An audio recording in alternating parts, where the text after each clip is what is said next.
welcome to another DorkLair action figure review. Today I'm taking a look at the Mythic Legion's Skeleton Legion Builder 2. This figure was essentially an exclusive to the Four Horsemen Studios direct website. It is kind of like a little teaser of what's to come for the Necronominus wave.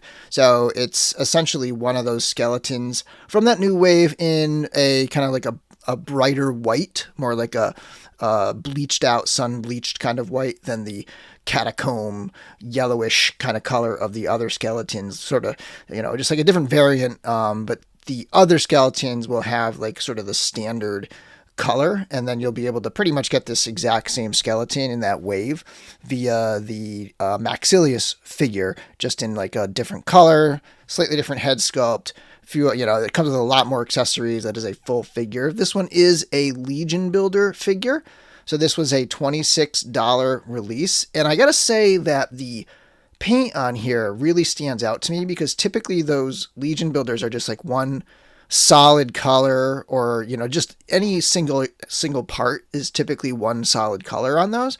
So to have these bones really washed and painted up, it just kind of gives it that feel. Like, it doesn't feel really like a Legion Builder, aside from the fact that it's not like fully loaded out with like cloth goods and tons of extra hands. Although it comes with a good amount of hands, it's just not loaded like some of these standard $37 figures. This being a Legion Builder, if it was available, if they had made it available to retailers, or if they do a similar thing in the future, this will end up being a $45 figure at retailers if they do so. Just so you know that. Legion Builders, $26 direct, and $45 at the retailers, and then the standard figures are $37 direct and $50 retail. This is the first time we're seeing the entire new bear skeleton body. They have a nice little write-up in almost like a commemoration on the back of the box as like an anniversary celebration, where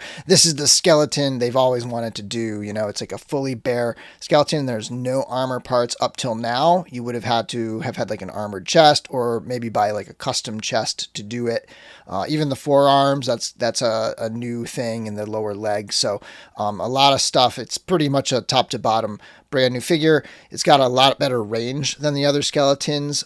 Still some similarities, like the thighs. I think the thighs might actually be the exact same piece. Like they still have the peg hole there, and they still have that same hinge at the hip. So those in the upper arms could be the same, if I'm not mistaken, but they're very similar, and we can take a look at that later. But the head sculpt is great. This is the articulated skeleton head, but it's a new sculpt because it's different actually than the previous articulated skeleton head. So it's got that movable jaw, and it is a different sculpt. The neck is a solid piece attached to the body. So, if it's a separate piece, it's glued and it does not move separately. So there's no movement there in the neck. Then you have the torso that looks great. It is not solid. I mean, it's pretty hefty, but it's not completely solid. Like, you can see a little gap inside there.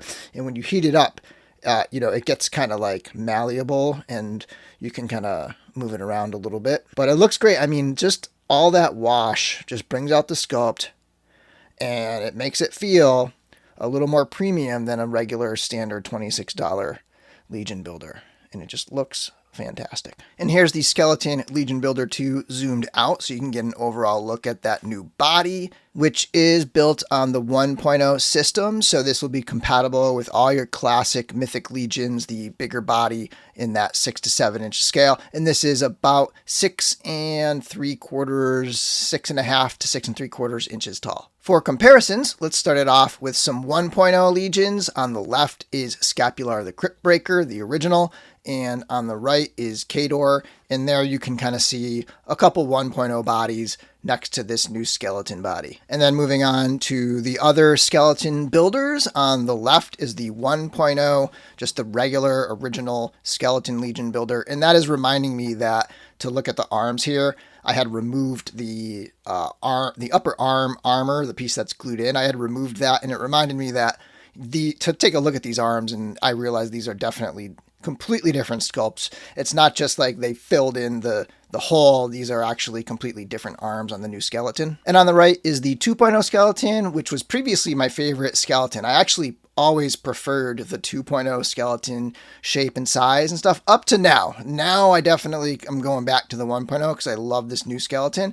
But that one on the right is a 2.0 skeleton. That's the skeleton soldier builder from the Advent of Decay wave.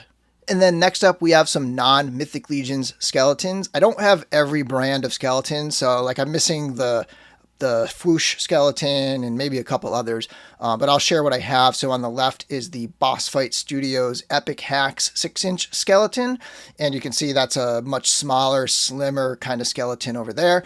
And on the right, you have the much taller Storm Collectibles Golden Axe skeleton. Next up, we have the Kulu World skeleton on the left, which to me is probably about the closest one of all of them in size and height, at least, to the new Legion skeleton. And on the right, not really a skeleton, but the Doc Nocturnal with a skull head. They're going to be doing a new one of that. That looks incredible, by the way. And now for some non-skeleton, non-Mythic Legions figures. On the left, we have the Animal Warriors of the Kingdom Tiberius. On the right, we have the Savage Crucible Kamo. Here we have the new Mezco 112 Collective King Conan on the left and the Marvel Legends Khazar on the right. And finally, some larger figures, some kind of true 7-inch, 7+ figures. On the left is a Masterverse He-Man Kit Bash with a custom head sculpt by Monster Machine Creations, painted by Eric Miller, EM Custom Parts. And on the right, we have the Strongheart figure from the NECA Ultimates D&D line. Next up for accessories, it does come with the traditional spear that a ton of figures come with. You can see that there is a little extra paint on there to give it kind of a weathered, rusty look on a couple of those edges there. It does come with kind of the standard generic sword that a lot of Mythic Legions come with. And you can see this blade also has a little bit of rust detail sprinkled throughout. It does come with the round shield, and it's got the grip handle, and you can see that it's also weathered with a couple different kind of weathering techniques, including that like green verdigris oxidation or whatever that is. It's got a detailed belt style shoulder strap with silver buckles and some rivet details, and then it's got the opening on the back so you can store a weapon. And it's just really nice to see the more detailed belts going on nowadays with Legions. For hands, we have a pair of horizontally hinged gripping hands. We've got a pair of vertically hinged gripping hands. We've got a pair of horizontally hinged closed fists, although there's still a hole through there, so if you wanted him to actually grip on something, you could fit something in there probably. But these are definitely like closed fists technically. And then finally, a pair of pointing finger hands, so you can get your kind of Grim Reaper look going on here. And then getting into the articulation, there are many improvements over previous skeletons, though there are a couple things that are still limited compared to most other Legions, but that's kind of the nature of the way they constructed the skeleton body. So what you have is a ball joint at the top of the head, which should be a standard 1.0 ball joint, and you can get a lot of good movement up in there, and it can spin all the way around. You do have an articulated jaw right here, so you can move that on that hinge. I really like how nicely the shoulders kind of hang right down with the body. Very natural kind of hang to the arms there.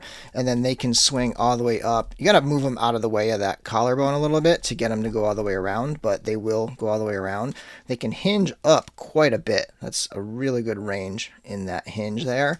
And then they come across the body a lot. So this is really where one of the biggest improvements is. So there's going to be no issues whatsoever with two-handed sword poses with these skeletons. And then the elbow has a twist all the way around, and then it hinges up well past 90 degrees. And if you wanted to, you could pop it down a little bit, and you can get it to go even further than that. So some nice range in that arm, including the elbow. You do have a hinge at the wrist. Some of the hands have vertical, some have horizontal like this one, and you can twist that all the way around. One of the limitations of doing a full pelvis and spine like this is, for stability's sake, they let go of the ball joint at the waist and they put it up in the upper torso. So for the upper torso, it can come back a little bit, can come forward a good amount, and it can cock side to side, and it can obviously also twist all the way around. So it's kind of moved that ball joint up to the upper torso for this, which usually on a standard 1.0, it's down in the waist. And then before I get into the leg articulation, I just wanted to give one update that I mentioned earlier, and that is the sculpt of the thigh. That is a different mold, so that you can just see right there that the original skeleton thigh and this thigh is a different mold. I kind of expected it to be the same because it still has that peg hole showing here. I thought they might have gotten rid of that on like a new version of it, but that's still there. And it would have been kind of cool if they had taken this type of joint right here, this like kind of ball hinge swivel joint, and then had put that up there to give sort of a quasi thigh swivel, which is something that the skeletons have never had. So we still just have that hinge over here, which if you can get it out there, mine's pretty tight, but that can go, I mean, well up beyond the splits really. And then it can kick, it can kick essentially all the way around. Like that can go all the way up. There's just nothing getting in the way at all of that thigh.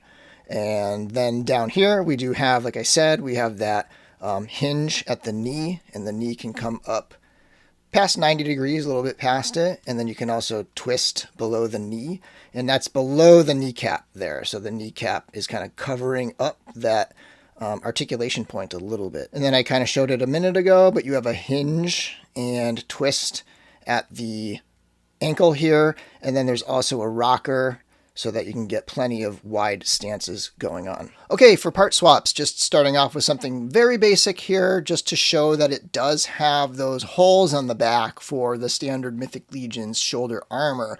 And so you can put any pair of shoulder armor on this figure and it'll work out just fine. Some are going to look much bulkier than you're going to want them to be on a thin skeleton body like this, but there you have the Valiant Knight shoulder armor on it. And the next swap, I took the Valiant Knight and I armored up the Skeleton Builder 2. So the only tricky part here is that the forearms of the Skeleton 2 are one solid piece. So you have to take the elbows with it from the Valiant Knight or from whatever you want to bash into this, because it's just not going to work otherwise. And it makes it look a little weird. So me personally, I would just go full skeletal arms, but then the rest of it looks pretty good. Like it looks like your standard skeleton stuff here. And it works really well, honestly, with the Valiant Knight, and it looks pretty good. So I think that's totally an option there if you have a Valiant Knight and you want to mash it together with the Skeleton 2. And finally, I have the Demistros armor kind of cobbled together as if it came out of the catacombs, and some pieces stayed on and some pieces fell off, which is a pretty cool look, I think. I think that armor lends itself to just having been, just deteriorated over time. And I will point out one thing, and that is the ankle peg is a little bit different. It's a slightly smaller, very slightly smaller peg on the new skeleton. So if you're going to put that ankle or that foot up into an armor piece, you're going to want to pad it out with, like, I usually just use a little slip of paper, some sticky tack or something like that. It's compatible, but it's a little bit looser, and that's why I didn't do any of that swapping on here for now. But yeah, I think this is a pretty cool look. Anyway, that'll do it for my video. I gotta say, this figure is awesome. It's kind of living up to that Valiant Knight feeling where you get this brand new figure, just surprise, like here's a brand new figure out of nowhere. I know some people missed out on it. It was up for a while though. Like the Valiant Knight, when that went up online, it was like 15 minutes gone. This was up there for a couple hours. So hopefully everybody who wanted it was able to get a couple. But thanks for watching. And until next time, may the force be with you.